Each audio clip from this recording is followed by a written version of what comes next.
ഈ വൈദ്യുതി ഉപഭോഗം കനത്ത ചൂടിനൊപ്പം തന്നെ ഉയർന്നു നിൽക്കുന്ന സാഹചര്യം, അത് റെക്കോർഡ് ഭേദിച്ച് മുന്നോട്ട് പോകുന്ന സാഹചര്യം, ഇതൊക്കെ കഴിഞ്ഞ ദിവസങ്ങളിൽ നമ്മൾ കണ്ടു. പക്ഷേ ഒറ്റപ്പെട്ട ചില ഇടങ്ങളിൽ വേനൽ മഴയൊക്കെ കിട്ടിയതോടുകൂടി അത് കുറയുന്നതാണ് കണ്ടത്.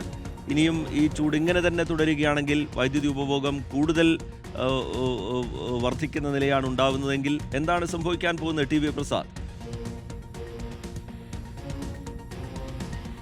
Good morning Rejith. ശ്രുതി പറഞ്ഞതുപോലെ കേരളത്തിലെ വൈദ്യുതി ഉപഭോഗം അത് സർവ്വകാല റെക്കോർഡിലേക്ക് നീങ്ങുന്നു എന്നുള്ളതാണ്. റീജിത്ത് ഇപ്പോൾ പറഞ്ഞതുപോലെ കഴിഞ്ഞ ദിവസം ഉണ്ടായ ഒരു ചെറിയ കുറവ്, ആ കുറവാണ് KSEBക്ക് ഒരു ചെറിയ ആശ്വാസമായി ഇപ്പോൾ ഉള്ളത്.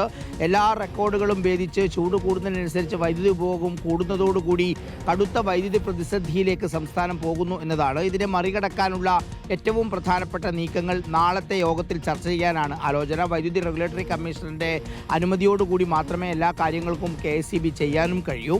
നാളത്തെ യോഗത്തിൽ ഇത് സംബന്ധിച്ചുള്ള ഒരു തീരുമാനം ഉണ്ടാകും എന്നാണ് അറിയുന്നത്. ഇത് സംബന്ധിച്ച് റെഗുലേറ്ററി കമ്മീഷൻ്റെ തീരുമാനമാണ് അന്തിമമാകുന്നത് എന്നുള്ളതും ശ്രദ്ധേയം തന്നെയാണ്. ഏറ്റവും പ്രധാനപ്പെട്ട കാര്യം വൈദ്യുതി നിയന്ത്രണം വേണ്ടി വരുമോ എന്നുള്ളതാണ്. ഏതെങ്കിലും തരത്തിൽ വൈദ്യുതി നിയന്ത്രണം കൊണ്ടുവന്നാൽ മാത്രമേ ഇതിനെ മറികടക്കാൻ കഴിയൂ എന്ന ഒരു വിഭാഗം ഇതിനകത്ത് പറയുന്നുണ്ട്. പക്ഷേ ഉണ്ടാവില്ല എന്ന് മന്ത്രി ഉറപ്പും പറയുന്നു. അതോടൊപ്പം ഇതിനെങ്ങനെ മറികടക്കാം എന്ന ചോദ്യത്തിന് ഉത്തരമായി ഇടുക്കിയിൽ നിന്ന് കൂടുതൽ വൈദ്യുതി ഉൽപ്പാദിപ്പിക്കുക എന്നുള്ളതാണ് പ്രധാനപ്പെട്ട ഒരാശയമായി അവർ മുന്നോട്ട് വയ്ക്കുന്നത്. മറ്റ് പല സാധ്യതകളുമുണ്ട്. അതിനെല്ലാം ഈ പറഞ്ഞതുപോലെ റെഗുലേറ്ററി കമ്മീഷൻ്റെ അനുവാദവും ആവശ്യമാണ്. ഇനിയിപ്പോൾ ഇതിലെന്ത് തീരുമാനം എന്നുള്ളത് നാളത്തെ യോഗം ഒരു പ്രധാനപ്പെട്ട കാര്യമായി മാറുകയാണ്.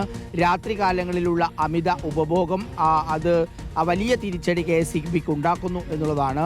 ആളുകൾ എത്ര പറഞ്ഞാലും അത് ഉപയോഗിക്കാൻ പറ്റാത്ത നിലയിലുള്ള ഒരു കാലാവസ്ഥ പുറത്തുണ്ടാകുമ്പോൾ എത്രത്തോളം അത് പ്രായോഗികമാകും എന്നുള്ളത് തന്നെയാണ്. അതുകൊണ്ട് തന്നെ ഒരു നിർണായക തീരുമാനം നാളത്തെ യോഗത്തിൽ ഉണ്ടാകുമെന്ന് പ്രതീക്ഷിക്കാം. വൈദ്യുതി നിയന്ത്രണം വരുമോ ഇല്ലയോ എന്നുള്ളത് തന്നെയാണ് മലയാളികൾ ഉറ്റുനോക്കുന്നത്.